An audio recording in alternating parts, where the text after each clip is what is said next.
Hello everyone, Blue Star Saber here once again to do another chapter review of One Piece, chapter 1095. Better Off Dead in This World. I am very late on this chapter review, so late that the early translations of 1096 are now out, so I have already read that chapter.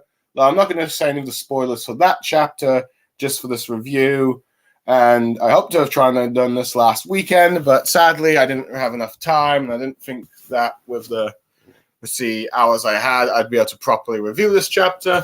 But now that we're close to the weekend and chapter 1096 will officially come out by Sunday, I figured I might as well try and review this now. So yeah, on to the chapter. But before that, we have Oida's request with Buggy chasing a squirrel monkey that stole his trademark nose by Nippy. As you can see, Buggy with his detached limbs, in his giant, cloak, if you will, trying to chase that monkey that has no nose, which I think I've seen some people compare this to be an inverse of Monkey D. Luffy stealing his nose, because, Luffy's based off a monkey, and he's often been a pain in Buggy's backside. So, it kind of, highlights the relationship of Luffy and Buggy, so I quite like this cover. I wouldn't be surprised if they have something similar happens in the future. Who knows? But anyway, on to the actual chapter. The chapter begins from last week where Bonnie has stabbed a Saint Saturn. Well, last chapter where Bonnie had stabbed Saint Saturn, but you see all the Marines running away as he is disembarked, saying that it says they're announcing that only rear admirals and vice admirals are allowed to be in his presence, and that they have to avert his eyes from his holy form. And you can see all the Marines panicking and even shocked that he's come down to the surface, as some of them only have ever seen him in portraits or in portraits, and some being shocked by how an admiral would come to the call of a single celestial dragon, but these guys are the top of those guys. And I'm even just shocked that someone of this godhood status would actually come down here. As we see, I think, arguably what appears to be black lightning from what you see from Conqueror's Haki, which might confirm that Saint Saturn has Conqueror's Haki. Who knows? Let's see, with Marines, cutting to where Saint Saturn is, where Bonnie has stabbed him with Marines shocked as they try to ready their weapons. As you see the vice admirals, I believe the big beard dude, the big guy with a sort of round beard, one with a sort of long beard and sort of what appears to be a blade in his head, and I think if I recall, Vice Admiral Dundana. Hold on, let me just double check. Vice Admiral. Yeah, there we go. Doberman. Yeah, I believe that is Vice Admiral Doberman. Let's see. With Vegapunk shocked that Bonnie did what she did. But let's see, Saturn ends up telling those insects to calm down, saying that if he was afraid of her sword, he would have avoided it as he repels her, arguably with his what appears to be his devil fruit ability of his staring at her eyes, and she's blown away and grabs her. Sanji tries to rush to her rescue, but gets blown away as well. With Saturn pulling out the sword. And you see the blood wound that he has vanishing as it seems to have regenerated, much to Frankie's shock. As the Marines try to seize Vegapunk and the Straw Hat group that is there on the ground. And let's see, but Saturn tells them to stay put as they cannot escape. As he then looks down and talks about how Kizaru seems to be sort of rather slow and sluggish today by his usual standards of work, with Kizaru apologizing, saying that he's failed, or I have no excuses, depending on which translation, and says that he won't be able to move for any time soon. Though Saturn seems to be understanding that he cannot, let's see why he can't move, since he looks towards Luffy and let's see, thinking about the sun god Nika, and then attempts to stab Luffy with one of his spider claw legs from the looks of things. With Frankie punching Luffy with his strong right to make sure he doesn't get hurt, and then using his arm to I think grab him. With Saturn comments that this is a pirate crew that cooperates, so depending on which translation, he says that Frankie's a rather strong subordinate. But Frankie is just like laughing like Nika in this situation, going like, so even the guys who rule the world want our captain's head, ha, ga ha ha ha ha. With Vegapunk, Saturn saying Luffy and Bonnie's names. But he's talking about how they failed to anticipate their presence here. Let's see, but it makes a gritty, but he's curious to see if their fate is strong enough to escape this situation. As he would like to see it, but I think he's being sarcastic, if I'm being honest. Thinking that there's no way they can survive this. And then he goes and starts to talk to Vegapunk, saying how it was disappointing about his betrayal in regards to the Void Sentry. But says that he did serve them well for the contributions he's done to their military and appreciates it. But then asks him who should die first, and from the least to the most painful, as he wants Vegapunk to die with nothing but regret for his defiance against the world government and rebelling against them by looking at the Void Sentry. And then comments about why humans just feel the need to not do as they told. As he starts to squeeze Bonnie, with Sanji shouting, "Stop doing it!" But he also cannot move. And it seems like it's the same with Frankie. And Vegapunk says that this is not signs, and it's probably some devil fruit. As they are, worried about Barney, but Barney ends up just talking to Saturn and saying how he's the one that killed her father. And Saturn just goes about, oh, you're talking about Kuma? And says how he was supposed to be born a slave He was born a slave to be cast. He was born to be a slave, and how he's the descendant of a clan that committed a grave crime against the world. Well, I wouldn't be surprised if it was the world government. And says that he's the last survivor of the now extinct Buccaneer race, as we finally got the name of Kuma's race. As Vegapunk watches on, and Barney starts thinking about her father.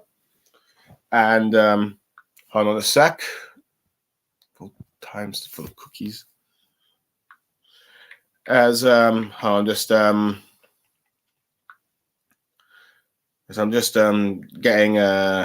the Buccaneer bit up, as I'm going to talk about that in a second. All right. Here we go. Here we go. And let's see, like I was saying, Barney was thinking about, flashback into when Kuma talks about how since he was a young boy, as we see a bunch of Marines of Rear Admiral and Vice Admiral rank, like that one with that top hat and long hair, talks about how he wanted to be a hero who could save the imprisoned and suffering, just like the sun god Nika's all... as Saturn orders them all to shoot at Barney, particularly her head, as she asks, who is Nika? And he reveals that was his idol. And he talks about how he would appear from the blue with laughter and a rhythm like this, as he dances, as we see him dancing with Bonnie in the flashback, doing the drums of liberation beat, with Sanji shouting, leave her alone, Vegapunk saying she's just a child, with Barney asking, will he come to free me too? And Vega and Kuma says, of course. And we end that bit as we fully flash back into Kuma's chapter. Kuma's flashback at last, sorry. And before we do that, I'm going to give my thoughts on the first half of this chapter. I will admit, I really like how you see all these Grunt Marines panicking and running in fear when they have been announced that Saint Saturn is here. And I do like how we see them just being completely shocked that someone like that is here, because as far as the Marines are concerned, the Celestial Dragons are gods, and as we see here, gods that can command the admirals. This guy here is above those. This guy here is like the top of the top. As far as I know, the top of the top. They don't know about Emu, of course, because he's supposed to be a well-kept secret, and if any of them did know, they'd be executed. So, but yeah, but that's just so shocked. It's just amazing that they're so shocked that people have only actually seen Saint Saturn as a portrait. They've never seen him in person. Arguably, they've probably never seen him in videos, perhaps, or Den Den Mushi videos, or anything like that. They've only ever seen him in pictures. So it's like, this guy is like so. This guy is. It's just so shocking. Shows just how it's so shocking that he's even down here, because it's clear that he's remained up in Marijois for a very long time. That only probably the admirals and even the fleet admirals and other high-ranking Marines and other, high-ranking government figures have only probably met this guy now and then. And of course, like kings who attend the reverie, like Cobra did when he arranged to have a meeting with them.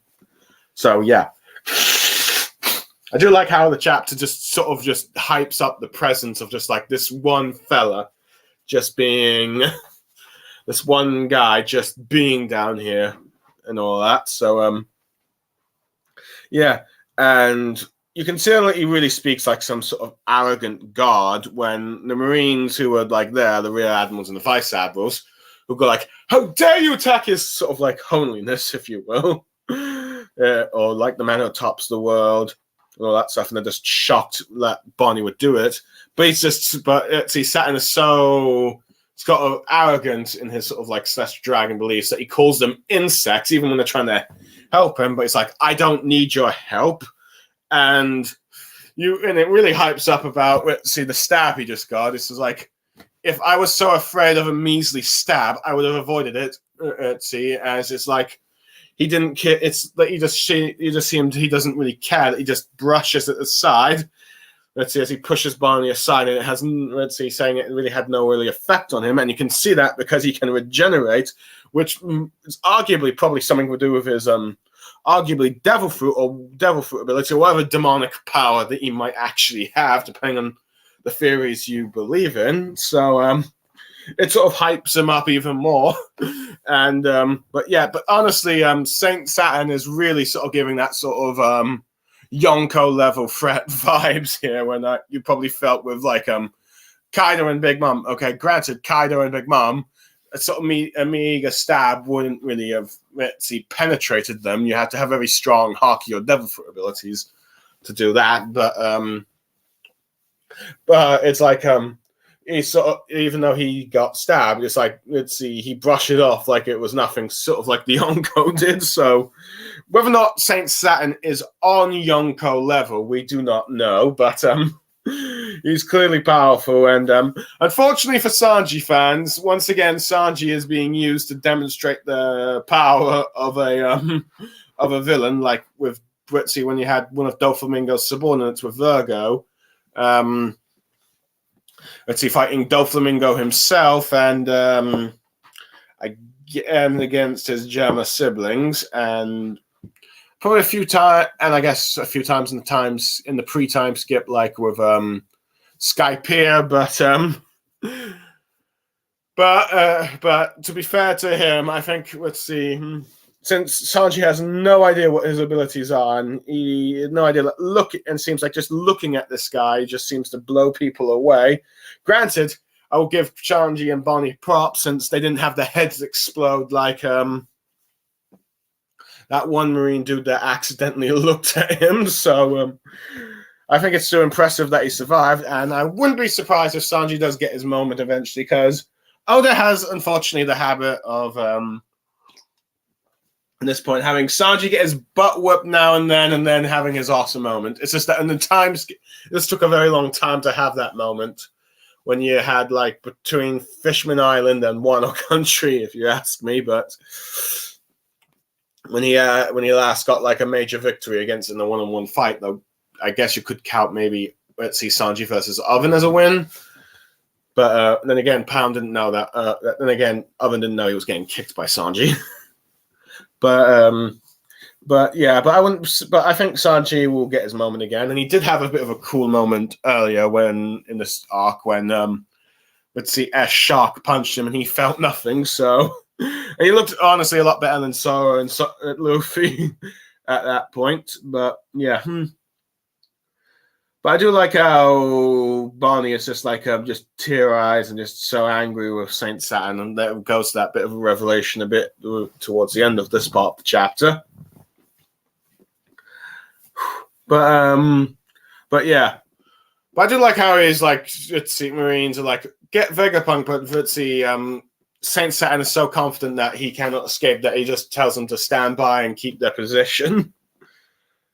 Now, interesting here, we now probably get to arguably probably the most the most controversial bit for the Admiral fans is arguably that Kizaru has indeed been knocked down, and you've got Saint Saturn. Let's see, chastising that he's not being effective as he usually is, as we normally see him, and he says like, let's see, I failed and I can't get up. Let's see, that punch took a noggin, which I think some people might be a bit upset that, it took just one punch to the head from Luffy to take this Admiral down. Let's see, from what we could see. Which, though, to be fair, because I will still say that compared to, like, say, with like when Luffy punched Kaido, that I think, to be fair, let's see, Kizaru did end up fighting quite well against Luffy, keeping him like preventing him from like doing that hit until like the very end. Although, granted, Luffy might have hit him a few other times that we didn't see. We'll have to wait and see what the anime does. But see for the bits that were sort of cut off screen. But Kizaru managed to sent Luffy flying quite a few bits, and even had Luffy running about, and to the point that he eventually got exhausted after attack. Though, granted, I think, let's see, there will be some controversy of this, I've seen, where some people say, like, why didn't he just use Conqueror's Haki straight away if it could take Kizaru out? But, yeah, but I think it's clear at this point that Luffy is indeed stronger than an Admiral. Let's see, and I think it does confirm that, yes, a Yonko is stronger than an Admiral when they're like at full force, but of course they can still put up quite a decent fight. So yeah, now granted, let's see, from the looks of things, Kizaru is going to be out for a while, but I think that's probably so that Luffy and the others can now target Saint Saturn, but I wouldn't be surprised if he does get up and starts fighting again. Though, who knows? But I do believe that, let's see, we will get another fight with Kizaru down the line. And if I had to guess, probably Kizaru versus Sanji, where one of the wings of the Pirate King versus, like, the Admirals. And then you have Luffy versus, like, Akainu, because I think that's, you know, just how it goes. But Luffy has shown that he can beat Kizaru, he can fight an Admiral. So now it's time he's probably arguably fighting someone better. But I do like how Saint Saturn's like, you know, even though you lost, I can actually understand why you lost, because it was like you're up against Luffy's Sun God Nika form, and he knows just how ridiculous and powerful that form is, and just that it can do quite a bit of damage as it did. And I do like how Saint Saturn doesn't, let's see, hesitate to try and stab and kill Luffy from where he is unconscious. But I do like how Frankie, but it's like a bit Brucer when he punches Luffy and sends him flying. I do like how Saturn seems to acknowledge that the Straw Hats seem to be a very tight-knit crew, which, see, it's interesting because it seems like he didn't quite know just how tight the Straw Hats were. I guess, let's see, they don't know everything about the Straw Hats, as after all, the world government still thinks that Chopper is a pet rather than a actual important crew member. So there's that. But I do like how Frankie sort of gets his moment of like saving Luffy and even doing that little Nika, doing his own little like laughing about how, wow, my captain is such a big shot that the guys at the top want a piece of him. So I do like that. But I do like how Saturn seems to be like acknowledges that Luffy and Bonnie's presence weren't expected, but thinks that they won't be able to escape it. Though think he'll be quite interested if they will, which he seems like he's very confident that they're not going to escape this, but seems to imply he'll be impressed if they did, which. Granted, I think Saint Saturn is being a bit cocky and probably should have realized by now that Luffy seems to beat impossible odds, so he shouldn't underestimate him. Which, to be fair, he is trying to take him out straight away, but I think he probably will end up eating those words down the line. I do like how he ends up just talking about Ritzy Vegapunk's betrayal, but at least acknowledges his like contributes to the world government, but. Let's see, Vegapunk is just not having any of it, but Saturn is just showing a more cruel, twisted side here, is giving like the sort of sadistic choice of who dies first and who dies the most painful. Who dies it's from least to most painful in that order, and like who dies first, if you will. So yeah. And he doesn't hesitate to squeeze Bonnie and just witsy comment about how people just don't do what they tell them to, arguably referring to like the 4th century research. So, but it's interesting that this bit of the conversation that, that Frankie and Sanji are confused that they can't move, and Vegapunk summarizes that as a devil fruit. I do wonder if this means that Oda's confirming that Saint Saturn is a devil fruit user, because many people are wondering if he actually has some demonic powers or some other type of fruit, or like a new class of devil fruit, demon class, if you will. It remains to be seen. But we learned that, and we learned in this chapter that the reason Bonnie has redirected her hatred to Vegapunk to like Saturn, because he was the one that killed her father, and I think. If I recall, the last chapter had her Ritzy hearing the order that Saturn was the one that gave her, which I think I wasn't sure if I was 100% certain or predicted from the last chapter as well since I did that review.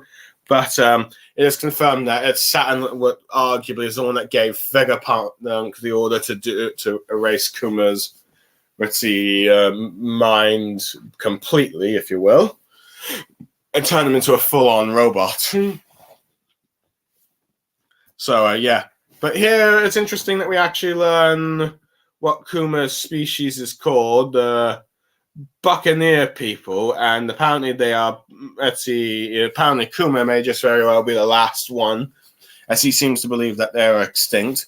Whether or not there are more Buccaneers, we do not know. But from my understanding, Buccaneers were a type of privateer or pirate that was active during the Caribbean seas during the 17th and 18th centuries.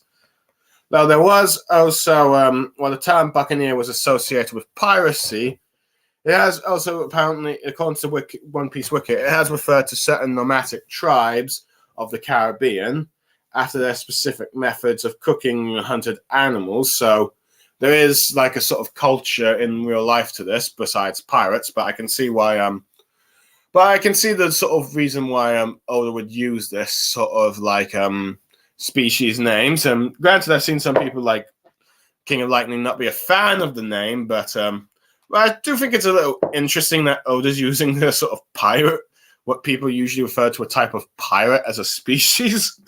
But yeah. But I'll go more about I should probably go more about the Buccaneer. I'll go more about the Buccaneers in a bit, but I'd rather just you do that in the Kuma flashback. But yeah, I do like how he's just trying to. But I think this bit here is being set up for like Bonnie to be with the Marines, all ready to shoot her, to Kuma arrive, save her, and come in. with his as we saw him like teleport a few chapters ago when he was confronting Akainu. So I think this is going to be after this flashback. Which is clearly this is the perfect time to show that flashback, because we're going to get everything about Kuma, and then we're going to have Kuma come in and save Bonnie. So I think that's what we're going to end up seeing, and that's why arguably Sanji and Frankie are helpless, and Luffy is sort of knocked out, which I think some people I've seen, like Mr. Moji, criticize as Luffy has put himself in a situation where he's helpless to save his crew. But we'll have to wait and see. But we learned that Bonnie was told by Kuma that he wants to be like the hero Nika, and told her all about it. And honestly, honestly, after this, I think it's pretty clear that the reason why it's very likely, it's not yet confirmed, but who knows, maybe the flashback will confirm it. But it seems, we've got the confirmation from this chapter that probably the reason why Kuma saved Luffy was because he knew that Luffy had the sun god Nika Devil Fruit, and arguably Luffy was the man destined to become the idol that he admired as a child and the one he strived to be. The hero who frees slaves, and arguably that's why he ended up rescuing Luffy, not just because he's Dragon's son, but because he's the sun god Nika. And arguably, if Bonnie realizes that Luffy is the sun god Nika, it's very possible that Bonnie might end up joining the Straw Hats, because I know that some people are theorizing that Bonnie might end up actually joining the Straw Hats, or at the very least becoming a strong ally to the Straw Hats down the line. So if that's the case, I can really see this this flashback, and arguably her learning about Luffy being Nika, as she was a bit confused by Luffy's appearance at first, realizing that Luffy's now the man that her father admires, ends up joining him, or joining his crew, or at least being one of his strong allies in the future. We'll have to wait to see in that bit, but I do think it makes sense. So let's see. Other than that, Vegapunk still a child comment. So we don't know if he means literally or just she's just so young to him. Honestly, like I said before, I prefer that she's not an actual kid just because of how old it's portrayed in the past. But I'm not going to get into that in the future. But yeah. I'm now going to go into the actual flashback of the chapter, which takes us back to 47 years ago in South Blue in the Sobek Kingdom, which makes sense since Kuma does become king and Bonnie did come from South Blue, where Kuma is born, and we see his father and mother. His father, quite a big fella, and they're just happy to see him born. With him talking to the doctor, saying that expressing some concern, but the doctor assures Kuma's father that with Kuma's blood and his bloodline, he won't speak of it into anyone. And you just see Kuma's father just holding up a baby Kuma, just being excited that he's a healthy baby boy and just happy.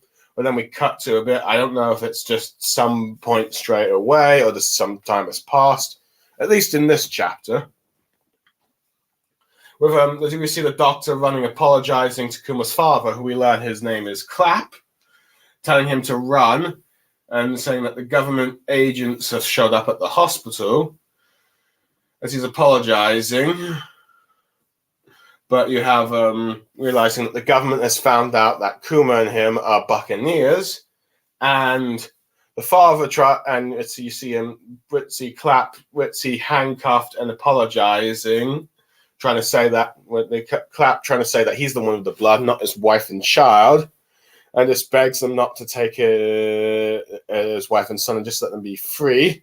And then the next see them, they are cuffed in chains with Kuma's mother trying to assure young Kuma, who seems to have grown a bit, no longer seems to be a baby. So it seems some time has passed. So like that, and we see Clap all beaten and bruised as he's being treated poorly like a slave, and it's like just cruel. And then we see a young Kuma being chained around the neck, being carried by, walked around like a sort of dog, if you will, by a celestial dragon. Granted, I've seen quite a few Naruto hating One Piece fans comment about how this celestial dragon has a very poorly drawn circle face, but I think that's not. I think that's just Oda's sort of art style, like with a small figure. Let's see, small figure. And he's drawing small figures. They don't look like as detailed as his close-up faces, so I think it's fine. Though I think it does make the guy look, less human and evil, if you will. So, but the majority of the celestial dragons do look ritzy hideous. So, to like hideous on the outside, hideous on the inside. With one just bragging about how strong his slave is, and being amazed with how you see his strength is for being so young. And then you see the celestial dragon later hitting him, saying to move faster, but he's apologizing and crying. And another one saying, "Stop, Britzy, crying, otherwise I'll kill you." And the father trying to assure his son, asking how he's doing. And Kuma trying to say, arguably doing that sort of slave mentality of trauma, saying how kind my master is, he's treating me well. And then we cut to another panel where Clap is telling Kuma that his mother's dead, and saying that she's now in heaven. But it tries to see Tearai say that she's probably off in a better place. But Kuma starts crying, and you hear like someone saying, "Listen, Kuma, you're strong. You could survive this." But Kuma's just saying, "What's he just crying and just saying why I'd rather be dead?" And this is where Clap tries to tell him that the warrior of liberation will eventually come and save him, and he's like, "Who is that?"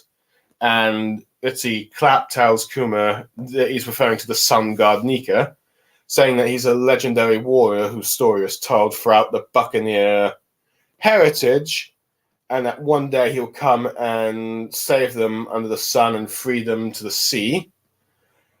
Saying how Nika's always smiling and laughing, and then does the sort of rhythm dance towards Kuma, which he ends up laughing. And I can see that Kuma's starting to grow the sort of berries that eventually grows in real life, though that might just be bumps. But while Kuma's having this joyous moment, we see a celestial dragon shoots and kills his father, and then ends up all for the fact that he was making noise and telling him to pipe down. So Kuma has now lost both his parents.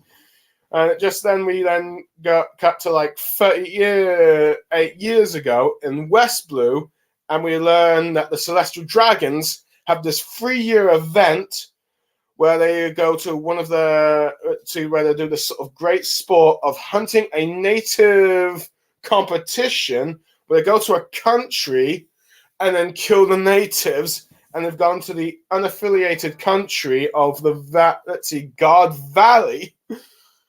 Valley, where we learn that God Valley is actually not a part of the world government, and they chose this place because they had the audacity to call themselves God Valley when they're the actual gods themselves. And apparently the resources there are very ritzy. They possess a very large chunk of natural resources. So that's the reasons why they've chose here for their manhunt. And then they were claiming the island for the world government, and we see the king here being outraged, telling them that you're not going to kill. How dare you try to kill the people in my game? He won't allow this. With like arguably either his queen or mistress, maybe even daughter. We're not sure, but I'm assuming that it's probably his queen. But then he gets killed by none other than Saint Figlar Garling, who doesn't have like the beard and mustache crescent moon that we see in the Elder Time. But he does have that sort of long hair. But he clearly has the face of Shanks, clearly building up to more of that connection that the Figure Island family that Shanks was first revealed from the One Piece Red film, and to Garland here, where many people are suspecting that, yeah, this guy is definitely Shanks's father, or at least grandfather or uncle or something. But let's see. Since he kills him, the other celestial dragons say that you're doing a head start here, and as a result of that, he'll be charged of negative 10,000 points. But he doesn't care, and he thinks that the handicap will make a better competition for him, as we see a bunch of female celestial dragons soothing her over him, and others just cheering him on. But he doesn't care, showing that he doesn't care about what's going on, because he thinks that this will make it more challenging for him. And they refer to the natives of this island as rabbits.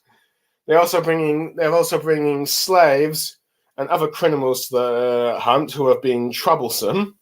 And then we see Saint Saturn is apparently here, as a world government official tells them that they've captured the escaped the slave, the Buccaneer boy. And Saturn looks like what he does in the current time skip. So we have that, as we see some of the other slaves getting mad at Kuma for running away. And arguably, this is probably what we saw earlier with Barney in the previous glimpse of Kuma's flashback. He was trying to run away from the whole thing. And they're mad at him because all 10 of them have been held responsible for Kuma trying to escape. And let's see, now we're going to get killed. But then, as they're dragging him, we hear a yeehaw as a very familiar figure tells them to stop right there.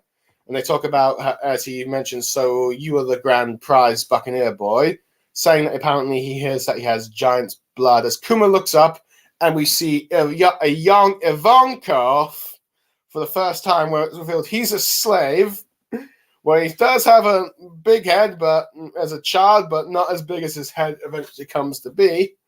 In fact, it looks like it's a very different color from what usually Oda draws it. And also, we apparently have, another slave there called Ginny, who is apparently Ivankov's little sister, whether biologically or just by adoptive family traits, we do not know. She comments about how her bros have a big face, but he says it's only his, he's pretty big, her bro's pretty big as well, but he says it's only my face. But it says, but tells him not to be all gloomy and all that, says he's choose to life and asks them what about them, and that sort of ends the chapter.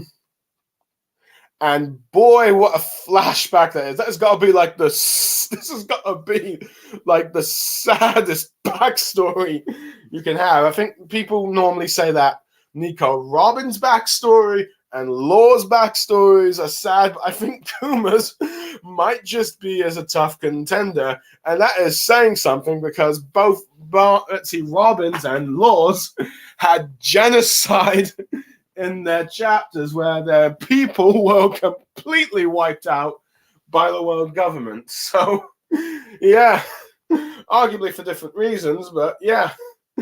But it's a bit sort of touching and sweet at first, where we see Kuma's father and mother.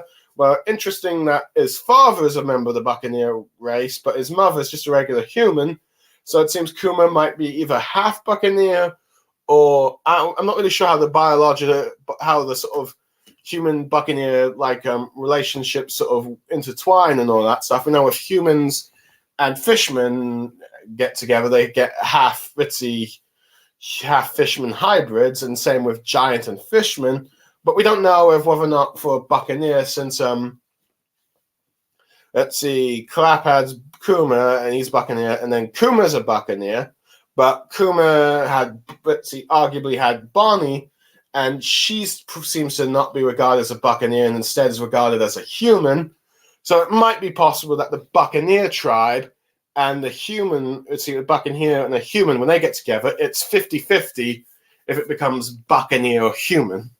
But either way, let's see. I think Oda will clarify that when we learn a bit more about Bonnie. Let's see, when Kuma has Bonnie. But it's like they look like such a happy family that's just enjoying their enjoying their newborn son. It's very touching, but it's just so quickly cut away just from the same page as well. And I do really like how how nice that doctor is to try and cover up the Buccaneer thing, but underestimated that the world government had already agents within the hospital. And because of that mistake, he realizes that Kuma and Clap are going to be taken away as slaves. And you can clearly, and I do really like how, clearly despaired and upset he is, as he clearly seems to have a very positive relationship with Clap. Would have been nice to actually seen, but I think there seems to be some implied history there at the very least. So.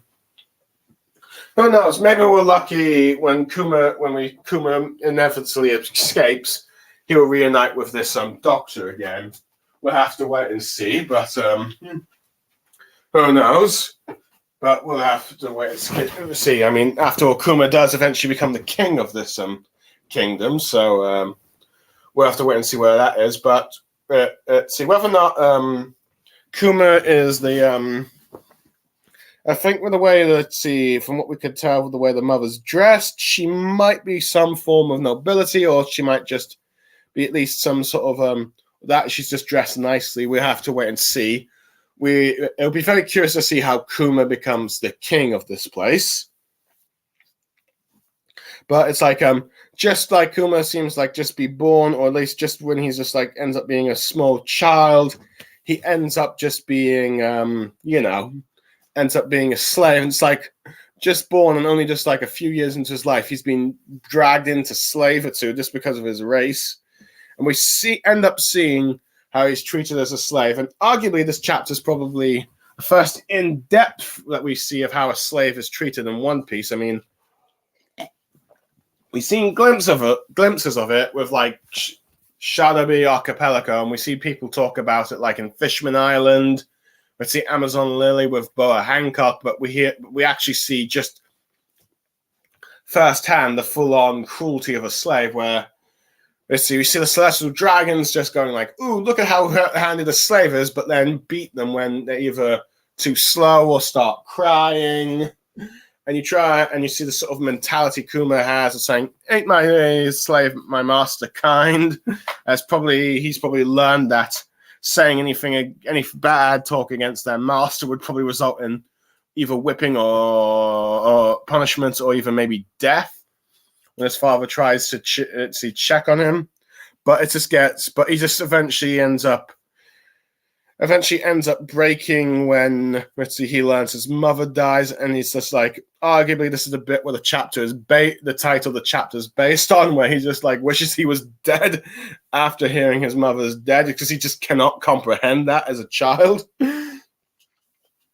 But his father just tries to like cheer him up with the story of Sun God Nika, and it's arguably and it's interesting that this is the bit where we learn that the Buccaneer, that the Sun God Nika has been passed down to Buccaneers throughout as a sort of focal term. It seems to be part of their culture to worship this character, which leads me to the theory that the Buccaneer race might have been a part of the ancient kingdom, or at the very least, Joe Boy might have been a Buccaneer, because we know that there's a giant straw hat in Marie's Wars that Emo keeps in a frozen place.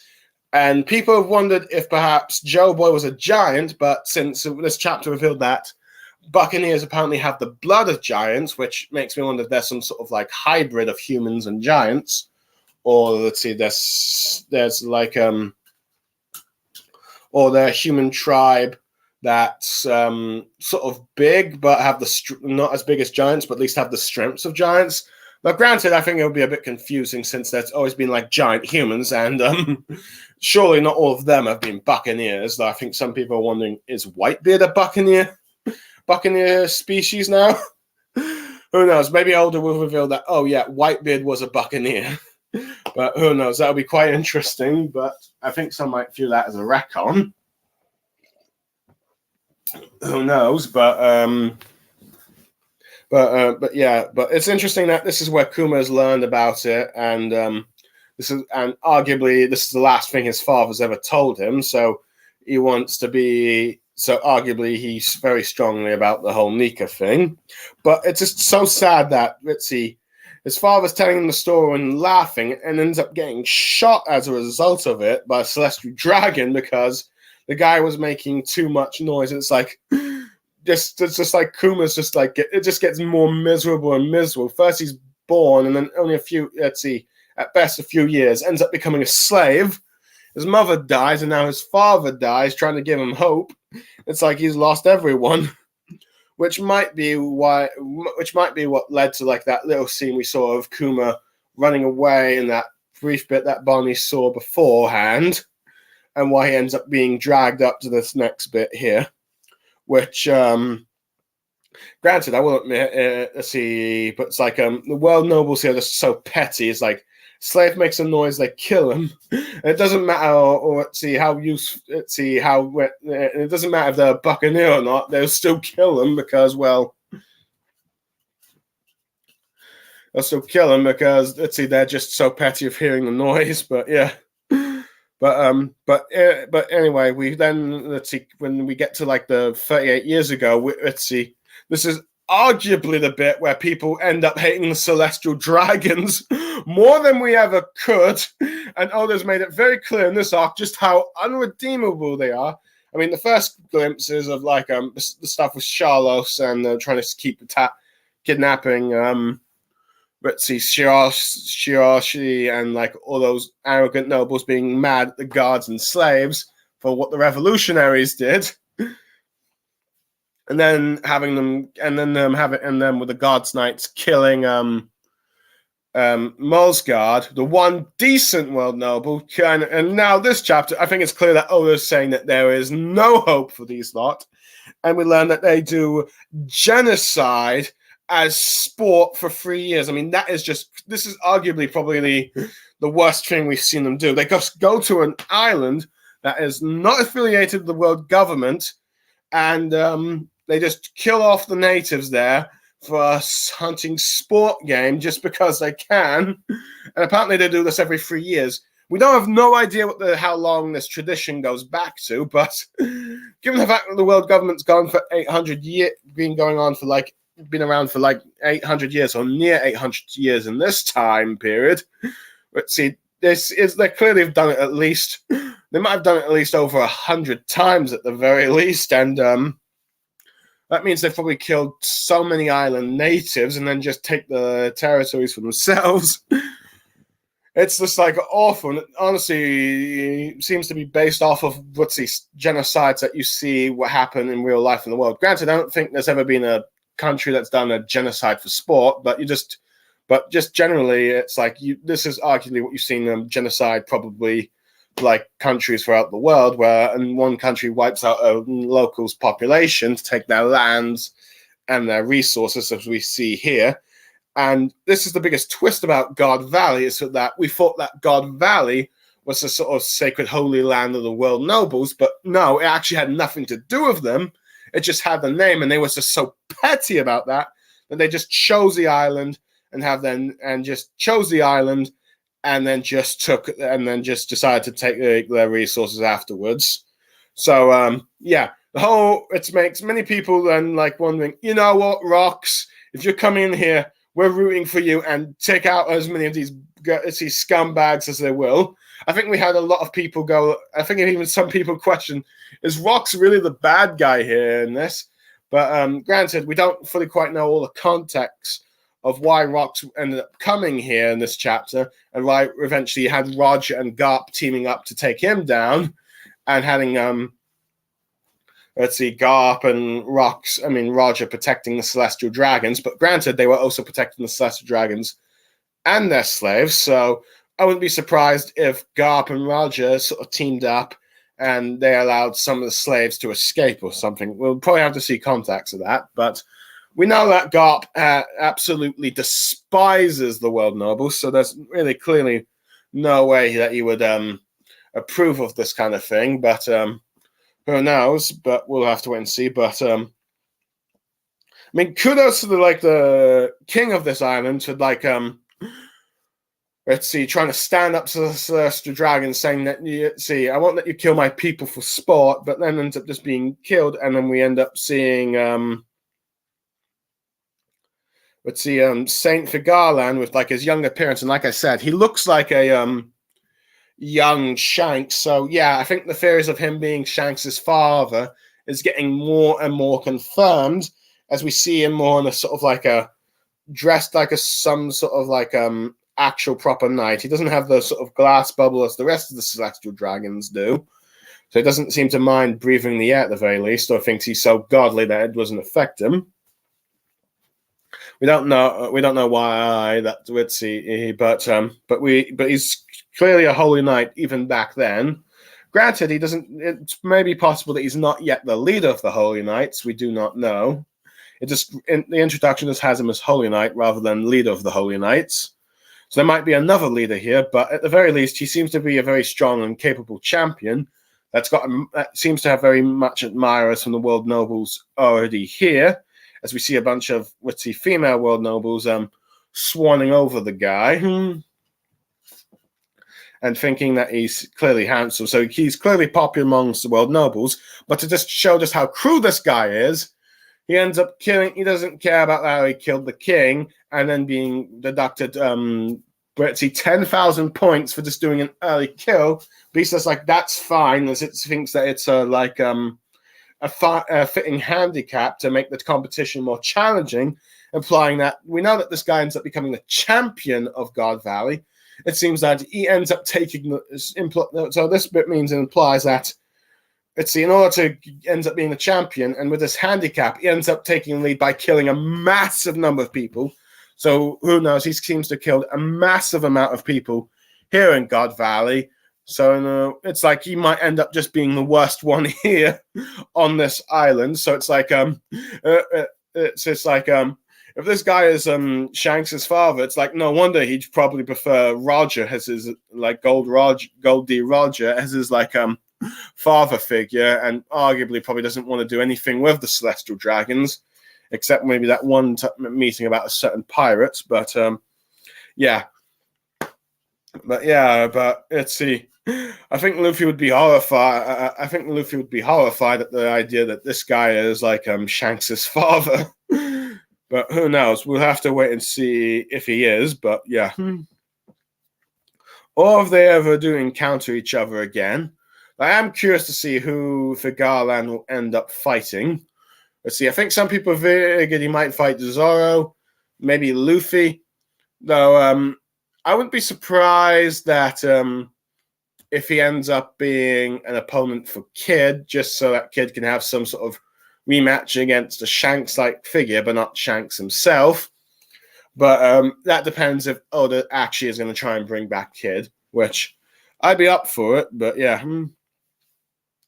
And we end up just seeing just how more crueler the world nobles are here. With they just refer to the natives in this sport as rabbits, so just to emphasize how beneath they view them as. Hunters just view rabbits as vermin or just animals or pests to be sport, to be shot. So it's just cruel, but they're also bringing in slaves, problematic slaves here, and this is why apparently Kuma is here in God Valley, because he tried to escape, and the group of slaves that he was a part of also they're now mad at him for doing that. But the interesting thing here is to learn that Saint Saturn is here, but he is, and it seems like he's also taking part of the sport. At the very least, he's watching it for entertainment. If so, he's getting more and more scummy, as we see beforehand. But it's interesting that he seems to still seems to be an old man. So this might imply that he either is immortal or he has some sort of or he at least very much lives for a very long time, and it seems to have able to have aged rather well or very slowly. We don't know yet. We'll have to get more context, but at the very least, let's see, I do think Emu is at least immortal. I'm still not sure about the Five Elders. It's very well possible, but granted, many people know what the Five Elders look like, and I think most of them would not, and I think that most of them probably wouldn't think that they're immortal, but who knows? We have to wait and see, as we're only starting to learn, as we're only starting to get more and more pieces about what the World Nobles and the Five Elders and the Holy Knights actually are. But also, like, comment that Saint Figula Garling does actually look like some sort of proper knight rather than the typical celestial dragon uniforms. But yeah. But anyway, I think the most exciting thing to learn here is the fact that Kuma ends up meeting Ivankov here for the first time, which I think led to many people believe that we might see Dragon here, but I'm not going to spoil that because that's spoilers for like chapter 1096. And this is arguably their first meeting, so it's interesting that Kuma and Ivankov have actually met each other first before Dragon. So arguably Kuma and Dragon have a bit more of a longer friendship than, say, Dragon and Kuma, or Dragon and Ivankov. So, which I think all the more makes like Kuma and Ivankov's ritzy interactions in Marineford all the more heartbreaking, because it's like Kuma at this point is dead and does not actually, at least in terms of mind, does not actually recognize Ivankov anymore. But I do like the sort of like young design of him. It's like let's see, you can clearly see he's like a sort of young Frankie here. He's not gone like he's not gone full on Okamar yet, but you can tell like he's probably at the stages of doing that. But he seems to also, but it's interesting that he seems to also have a little sister here. We don't know if it's biological or just the bond is so strong that they consider each other like siblings. But from the way that her mannerism and talking and the way she's eating a chicken, it seems like or some chunk of meat, whatever it is. It seems to imply that she might actually be Bonnie's mother. Granted, I've seen some people theorizing that it's Luffy's mother, but I think it's more or less likely Bonnie's mother, and this is arguably let's see, how these two have met, and then eventually at some point have Bonnie, and then something clearly happens to her. We do not know. Though some have theorized that Bonnie's a clone of her. We'll just have to wait and see what happens. But yeah, this is clearly their meeting, and yeah, this is going to be a character that's going to have an impact on Kuma's life at the very least. So yeah, that sort of ends like the chapter and that ends the chapter and all my overall thoughts, I guess. As it's like we get a bit of like hope here, and arguably it's quite a good chapter. With like just showing the strength of like let's see Saint Saturn. It's confirmed that Luffy has arguably defeated Kizaru, and Bonnie. It's confirmed that Saturn Kill is the one that ordered Kuma's death. And we learn that Kuma actually admires the sun god Nika, which leads probably more answers to why Kuma probably helped Luffy. And then, of course, we see Kuma, and of course, like all the stuff with Kuma's flashback. It's just incredibly sad. It might be the saddest one we've gotten so far. So, yeah. And we've gotten glimpses and teasers of God Valley. And all that stuff. So yeah, it's a very great chapter. I would probably give this one a 10 out of 10. A very good chapter with all that stuff, and it really hypes up the next one, as arguably we're going to see probably the incident of God Valley begin at the very least. Whether or not we see the whole, let's see. Well, granted the next chapter's out, but whether or not you see, but for the week and a half, let's see, the 2 weeks that this chapter was out, people were guessing. Okay, are we going to see God Valley now, or will we just get the teasers, or at least the setup of it? And who will we see appear? So it's like it did like a very hype moment. So yeah, arguably a very good chapter. 10 out of 10, like I said. And it makes me hype for like the next chapter, which I will review hopefully in a few coming days when it officially comes out.